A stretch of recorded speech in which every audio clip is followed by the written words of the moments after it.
You know that moment when you're sitting at a party, watching your wife flirt with her ex-boyfriend while everyone pretends it's perfectly normal? Yeah, that was my Saturday night at our friend's anniversary celebration. Let me paint you the picture. We're at this upscale restaurant downtown, celebrating 10 years of what everyone calls a perfect marriage. Meanwhile, my wife spent exactly 0 minutes talking to me and about 3 hours glued to her ex's side like they were the ones celebrating an anniversary. The guy's name doesn't matter.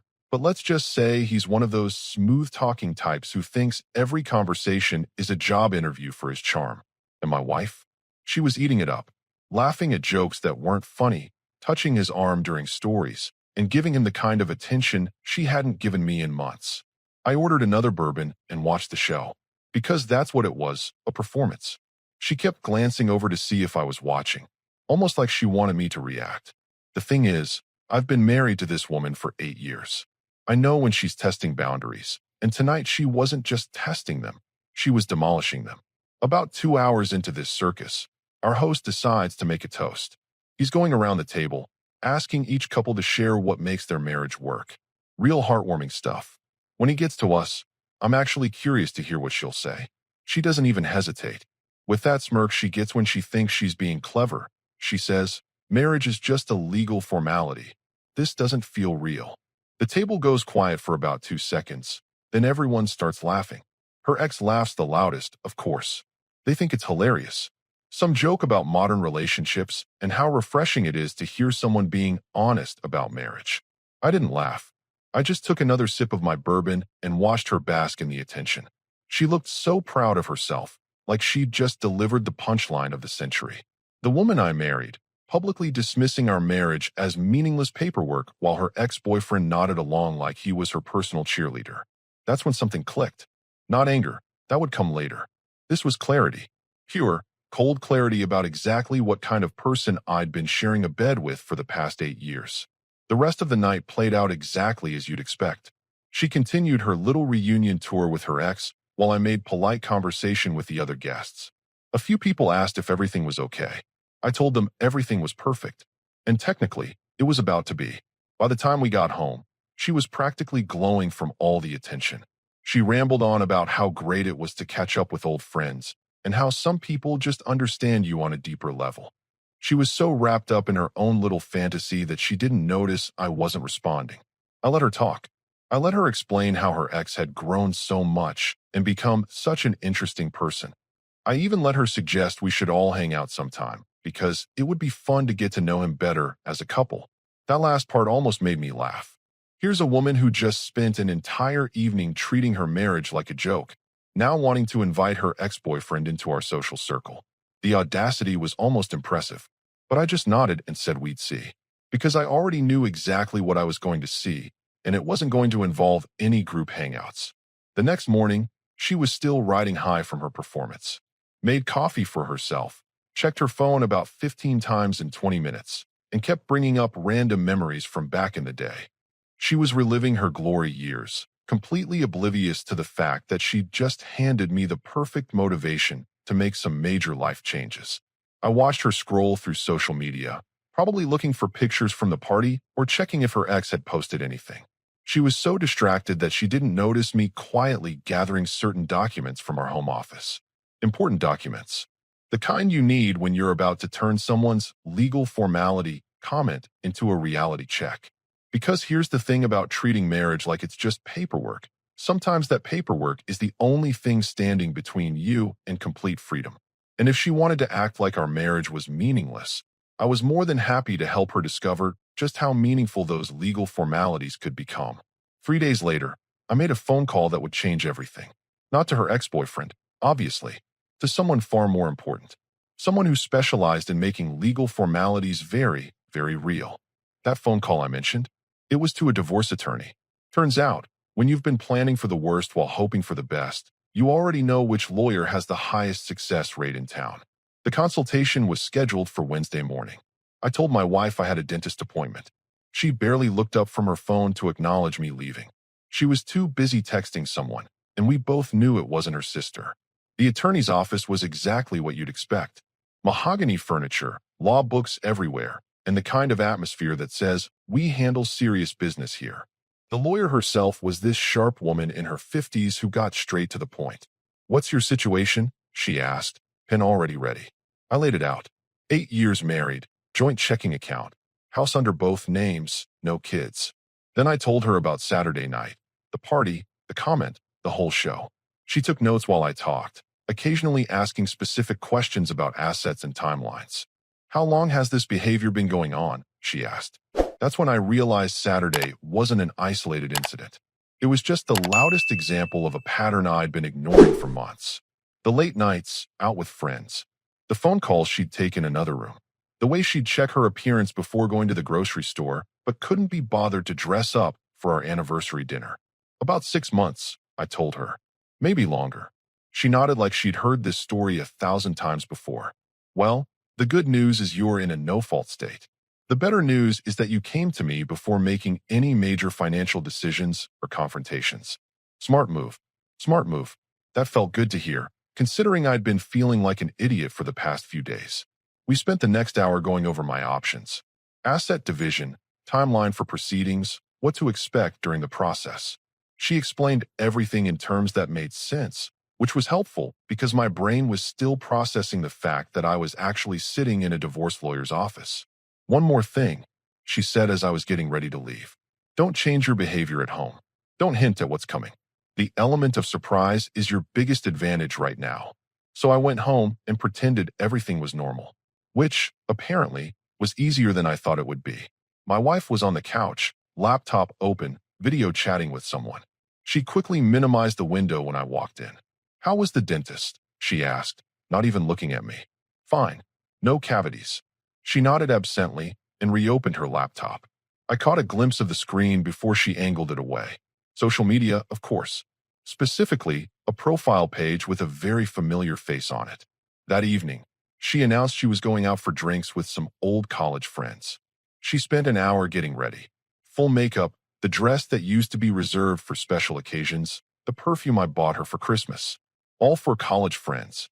"Don't wait up," she said, kissing my cheek like we were roommates instead of married couples. "I might be late." I almost laughed. Here she was, putting more effort into looking good for her mystery drinks than she had for any date night in the past year.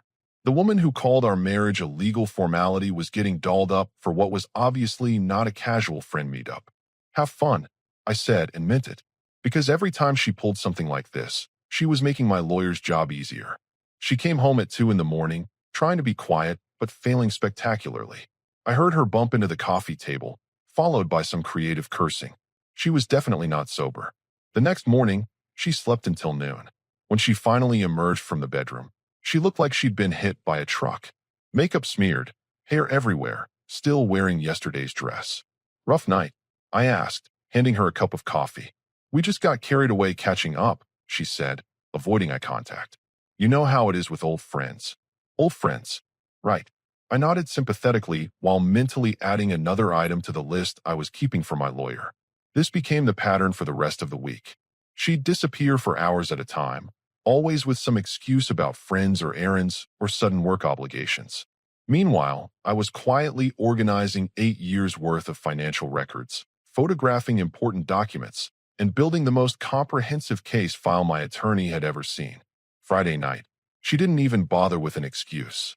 Just announced she was going out and would see me later. She was getting bold, testing how much she could get away with. What she didn't realize was that I was letting her get away with everything, because every boundary she crossed was another nail in the coffin of our legal formality. While she was out living her best life, I was in our home office, making copies of bank statements and investment portfolios. Turns out, when you actually pay attention to your finances, you notice some interesting patterns. Like how our joint checking account had been funding a lot of expensive dinners I definitely didn't attend. By Sunday, I had everything I needed. Documentation, timeline, evidence of her increasingly disrespectful behavior, and a lawyer who specialized in making sure people like my wife learned exactly what legal formalities could accomplish.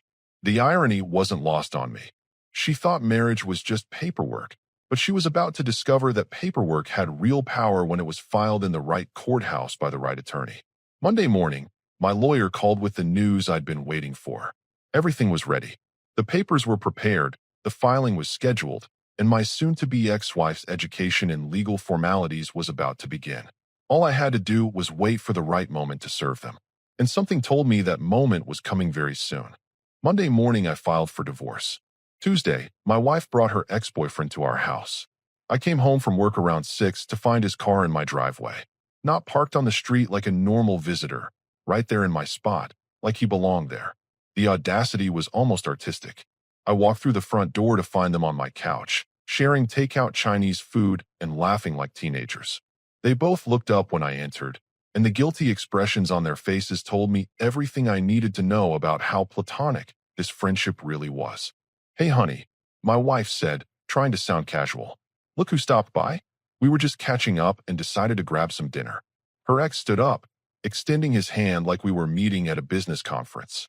"Good to see you again," he said with this fake smile that made me want to break his teeth. I shook his hand, probably longer than necessary, and watched him flinch slightly when I gripped a little tighter than expected. "Nice to see you too," I said. "Making yourself comfortable, I see." My wife shot me a warning look, like I was the one being inappropriate. Here's this guy, eating dinner at my table, probably using my silverware, and I'm supposed to play the gracious host. "We were just talking about old times," she explained, like that made bringing another man into our home perfectly reasonable. "You remember how much fun we all used to have in college?" Except I wasn't in college with them. I met her 2 years after she graduated. But apparently, we were all pretending I was part of their shared history now.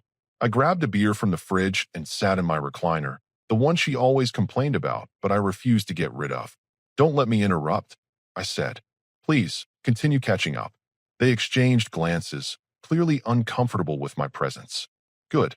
This was my house, paid for with my mortgage payments. And if they wanted to have their little reunion, they could do it with an audience. For the next hour, I watched them flirt while pretending to be just friends. The inside jokes, the casual touching, the way they looked at each other when they thought I wasn't paying attention. It was like dinner theater, except the show was my marriage falling apart in real time. Around 8, he finally left. My wife walked him to the door, and I could hear them whispering in the hallway. When she came back, she had that defiant look she got when she knew she'd crossed a line but wasn't planning to apologize. "That was nice," she said, starting to clean up the takeout containers. "It's good to reconnect with old friends. Old friends who apparently needed private goodbye conversations and lingering hugs at the front door." But I just nodded and finished my beer. "Yeah," I said. "Real nice." Wednesday, she announced they were going to a concert together. Not as a group, just the two of them. She presented this like it was the most natural thing in the world. "He had an extra ticket," she explained while getting dressed. "It would be a shame to waste it." She was wearing the black dress I bought her for our anniversary last year. The one she said was too fancy for our dinner at the steakhouse. Apparently, it was just right for a concert with her ex-boyfriend. "Have fun," I said, because what else was I going to say? Besides, every time she pulled something like this, she was strengthening my case. Thursday morning, my lawyer called. "The papers are ready for service," she said. "We can have them delivered as early as tomorrow." "Do it," I said without hesitation. Friday afternoon, while my wife was out shopping, or whatever she was actually doing, I received a text from the process server. "Package delivered." She signed for it at 3:47 p.m. I was in a meeting when the text came through, but I had to excuse myself to step outside. My hands were actually shaking. After weeks of planning and preparation, it was finally happening. My phone rang at 4:15. Her name flashed on the screen, but I didn't answer. It rang again immediately. Then again. By the fourth call, she was leaving voicemails. "What the hell is this? Call me back right now." The next message was longer and significantly more creative with the language. Apparently, she'd had time to actually read through the divorce papers and was beginning to understand what legal formalities really meant. I drove home slowly, taking the scenic route. There was no rush. She wasn't going anywhere, and I wanted to give her plenty of time to fully process what had just happened to her perfectly planned little life. I found her pacing in the living room, still in her shopping clothes, holding the divorce papers like they were evidence of a crime. Her face was red, whether from anger or embarrassment I couldn't tell. "Are you out of your mind?" she demanded the moment I walked through the door. "What is this supposed to be?" I hung up my jacket and loosened my tie, taking my time. "I think it's pretty self-explanatory," I said. "You said marriage was just a legal formality." I'm helping you escape from all that meaningless paperwork. She stared at me like I'd grown a second head. You can't be serious. This is insane. Is it? I asked, genuinely curious. You've been treating our marriage like a joke for months. I'm just making it official. She threw the papers on the coffee table, where they scattered across the surface like oversized confetti. This is ridiculous. We can work this out. We just need to talk. Now she wanted to talk. After months of late nights, mysterious phone calls, and parading her ex-boyfriend through our house, now she was ready for communication.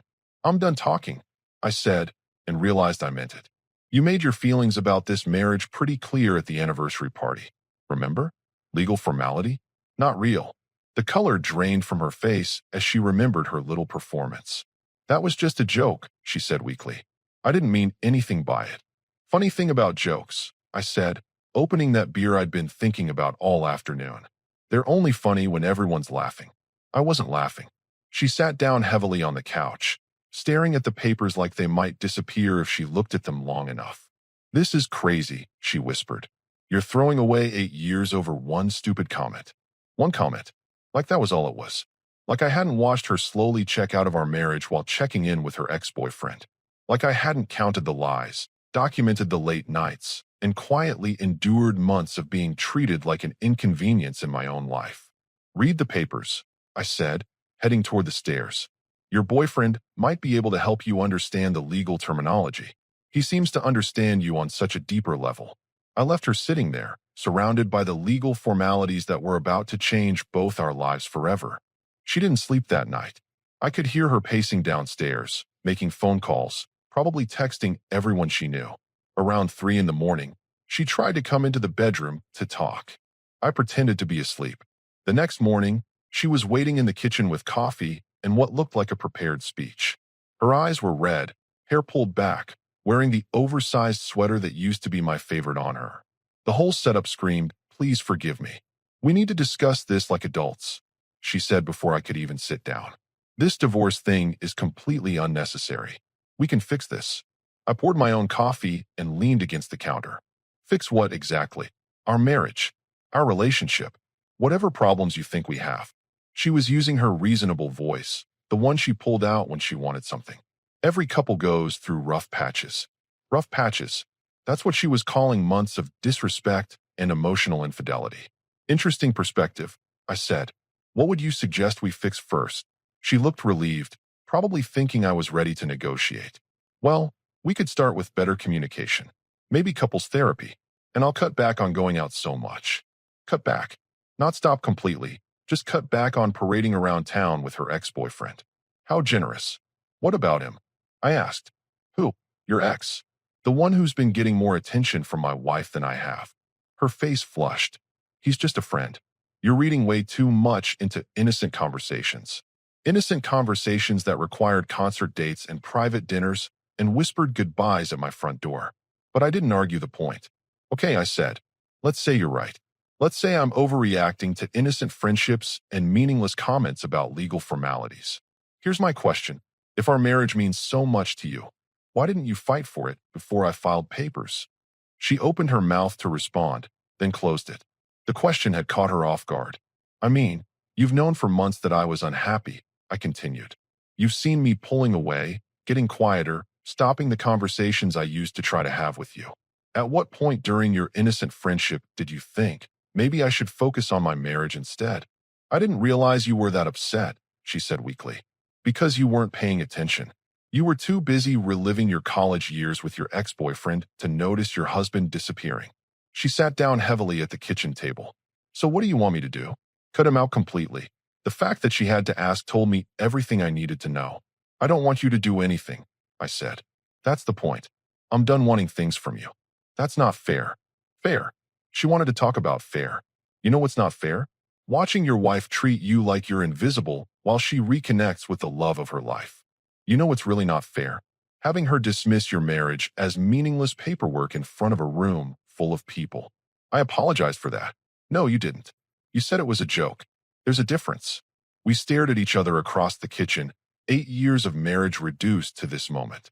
I could see her trying to figure out what to say next, what angle to try, what approach might work. What if I make changes? She asked finally. Real changes. What if I prove to you that our marriage matters? How? I'll stop seeing him. I'll delete his number. I'll focus on us.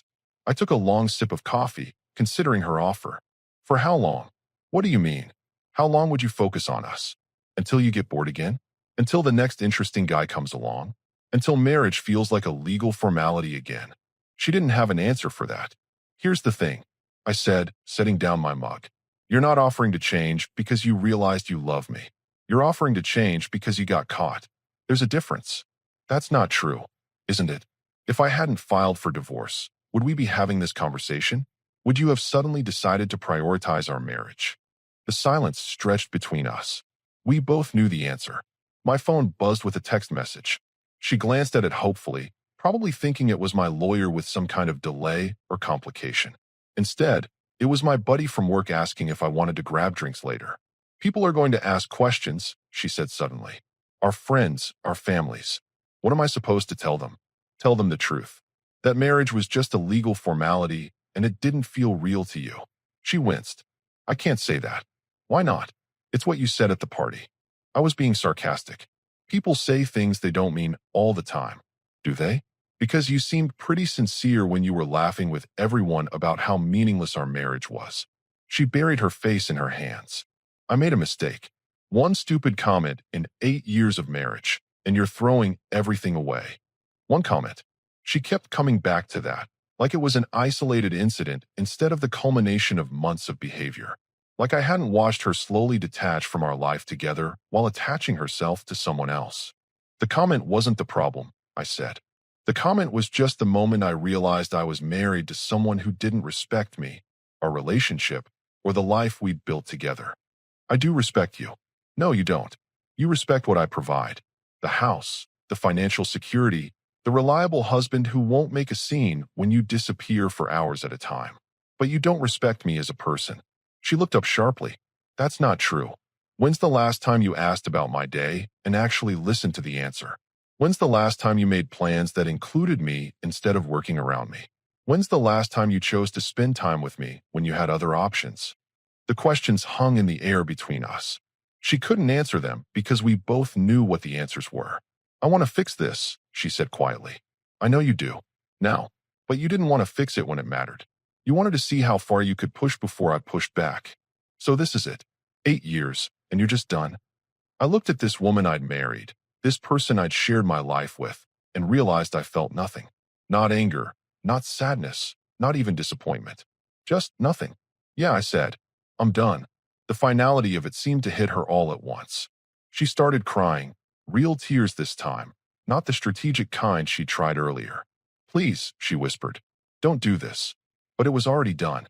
The papers were filed, the wheels were in motion, and for the first time in months, I felt like I could breathe again. By Monday, she'd shifted strategies. The tears were gone, replaced by something harder. She'd spent the weekend making phone calls, and now she was ready for war.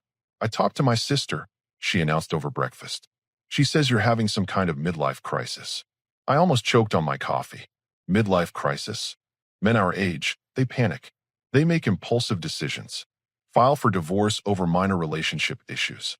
She was reciting this like she'd memorized it. It's actually very common. Is that the story you're going with? It's not a story. It's psychology. You're feeling trapped, questioning your choices, acting out. She was warming up to her theme now. The good news is it's treatable, with therapy and patience. I had to admire the strategy. Paint me as unstable, herself as the patient, understanding wife trying to save her confused husband from his own poor judgment. It was actually pretty clever. What did you tell your sister about why I might be having this crisis? I asked. That you've been stressed at work. Distant. Not communicating. She ticked off each point like evidence in a court case. Classic signs. And what did you tell her about your ex-boyfriend? Her face went blank for just a second. What about him? Did you mention the concert? The dinner at our house? The 3 hours at the anniversary party? He's not relevant to this discussion. Interesting. So in your version of events, I'm having a psychological breakdown over nothing. I'm trying to help you understand what's happening to you. What was happening to me? Like I was having some kind of mental breakdown instead of finally standing up for myself. It was brilliant gaslighting, honestly. Let me understand this correctly, I said. You think I filed for divorce because I'm mentally unstable? I think you're going through something difficult and making decisions you'll regret. And you're the victim here. We're both victims of bad timing and poor communication. Bad timing. That was a new one. As if there was ever a good time to disrespect your spouse in public and bring your ex-boyfriend into your marriage. My phone rang. Unknown number, but I recognized the voice immediately. Her mother. What is this nonsense about divorce papers? She demanded without preamble. What did you do to my daughter? What did I do? Of course. I put the phone on speaker so my wife could hear this. Hello to you too, I said. I filed for divorce. Over what? She says you won't even discuss it rationally. Did she tell you why I filed? She said you've been acting strange for weeks. Moody, distant, unreasonable. I looked at my wife, who was listening intently but trying to appear casual. Did she mention bringing another man into our house? Silence on the phone. Then, what other man? Her ex-boyfriend. Multiple times, including dinner dates and concert outings. That's... Her mother's voice trailed off. She said he was just an old friend. Ask her how many old friends she takes to romantic dinners. It wasn't romantic, my wife snapped, abandoning her casual act. We were just catching up. Catching up requires multiple private meetings and concert dates. I asked. Interesting definition. Her mother's voice came back on the line, noticeably cooler now. I think I need to talk to my daughter privately. After I hung up, my wife glared at me. You had no right to involve my mother. I didn't involve her. You did when you called her for backup. She's trying to help. She's trying to help because you gave her a completely false version of what's been happening. I told her the truth. Part of it. The part that makes you look good. My phone buzzed with a text from an unknown number. Then another. Then several more in rapid succession. I scrolled through them, recognizing the pattern immediately. Looks like you've been busy, I said, showing her the screen. Messages from mutual friends, asking what was going on, expressing concern, offering to mediate. People care about us, she said defensively. They want to help save our marriage. What exactly did you tell them? That you filed for divorce suddenly, without warning, and won't explain why. Without warning? I laughed. I've been trying to talk to you for months. You've been too busy with your ex to notice. That's not how it happened. No? Then how did it happen? In your version? She straightened up, clearly having prepared for this question. You started pulling away, becoming distant and moody. I tried to give you space, reconnect with some old friends to give you time to work through whatever you were dealing with. Then you blindsided me with divorce papers. It was masterful. She'd reframed her emotional affair as giving me space, and my reaction as an unprovoked attack. In her version, she was the supportive wife, and I was the unstable husband. And the anniversary party comment? A moment of frustration. Poor word choice when I was feeling disconnected from you. Poor word choice. She'd reduced her public humiliation of our marriage to a communication error. You're good at this, I said, and I meant it. Really good. You should consider a career in public relations. I'm trying to save our marriage. No, you're trying to save your reputation. There's a difference. Another text came through, this one from her ex-boyfriend. She tried to grab my phone, but I was faster. He wants to know if you're okay, I read aloud. Says he's here if you need to talk. How thoughtful. Give me my phone. It's my phone. But I'm curious. How many people are you coordinating with on this damage control campaign? I'm not coordinating anything. People are concerned. People are concerned because you're telling them I'm having a breakdown. Meanwhile, you're texting with the guy who helped cause this situation. He's not part of this. He's been part of this since the anniversary party. He's been part of this since you started prioritizing his attention over your marriage. She stood up abruptly, pacing to the window. You're making this about him because you can't admit the real problem, which is you, your insecurity, your inability to trust. And there it was. The final strategy. Make it my fault. My insecurity, my trust issues, my problems. Paint herself as the innocent victim of a jealous, unstable husband. You know what? I said, standing up to leave for work. You're right. I do have trust issues. I have trouble trusting people who lie to me, disrespect me in public, and bring other men into my house. You've identified my weakness perfectly. Where are you going? To work. Where people treat me with basic respect. We're not done talking about this. Yes, we are. My lawyer will handle all future communications. I left her standing in the kitchen, probably already composing her next round of phone calls and text messages. She'd spend the day building her narrative, gathering support, positioning herself as the victim of an unreasonable man. But narratives only work when people don't know the whole story. And something told me the whole story was about to come out, whether she wanted it to or not. The divorce was final on a Tuesday. 6 months after the anniversary party where my marriage became a punchline, it officially became history. My ex-wife tried everything. Therapy demands, family interventions, even showing up at my work. Nothing worked because I'd already made peace with the decision. She taught me exactly what she thought our marriage was worth, and I'd simply agreed with her assessment. The financial settlement hit her harder than expected. Turns out those legal formalities she mocked actually mattered quite a bit when it came to asset division. My lawyer had done excellent work documenting her behavior and financial irresponsibility. The expensive dinners, the concert tickets, the shopping sprees, all funded from our joint account while pursuing her ex-boyfriend. She kept the house, but got stuck with the mortgage payments. I took my retirement accounts, half the savings, and my self-respect. Fair trade. The best part came 3 weeks after the papers were signed. I ran into the couple who hosted that anniversary party at the grocery store. They were awkward at first, clearly having heard her version of events. "We heard about the divorce," the wife said carefully. "We're sorry things didn't work out." "Actually, things worked out perfectly," I replied. Turned out she was right about marriage being just a legal formality. Once we eliminated the formality, everything became much clearer. They exchanged glances, remembering that night. "She's been saying you had some kind of breakdown. Has she mentioned she's living with her ex-boyfriend now?" Silence. Then the husband shook his head. "No, she left out that detail." "Interesting. Well, I hope they're very happy together. They certainly worked hard enough for it." My ex-wife's narrative about my unstable behavior collapsed pretty quickly once people saw the reality. A man who walks away from disrespect isn't unstable. He's finally stable. I bought a smaller place closer to downtown. No mortgage, no shared accounts, no one treating me like an inconvenience in my own life. For the first time in years, I came home to exactly what I left behind. She tried calling a few times in the first month. I never answered. Her voicemails went from angry to desperate to bitter. The last one blamed me for ruining everything over nothing.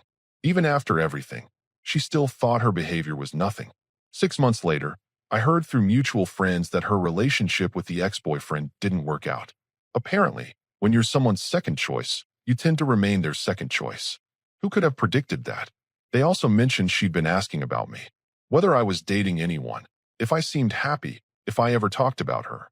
I wasn't and didn't, but it was nice to know she was finally paying attention. The truth is, I never wanted to punish her. I just wanted to be with someone who actually wanted to be with me. Someone who understood that marriage isn't a legal formality. It's a daily choice to prioritize your partner over everyone else. She made her choice clear that night at the anniversary party. I just finally made mine clear too. People ask if I regret the divorce. The answer is simple. I regret staying married as long as I did. I regret accepting disrespect as normal. I regret thinking I could change someone who didn't want to change. But I don't regret walking away from someone who treated our marriage like a joke, because the punchline turned out to be on her.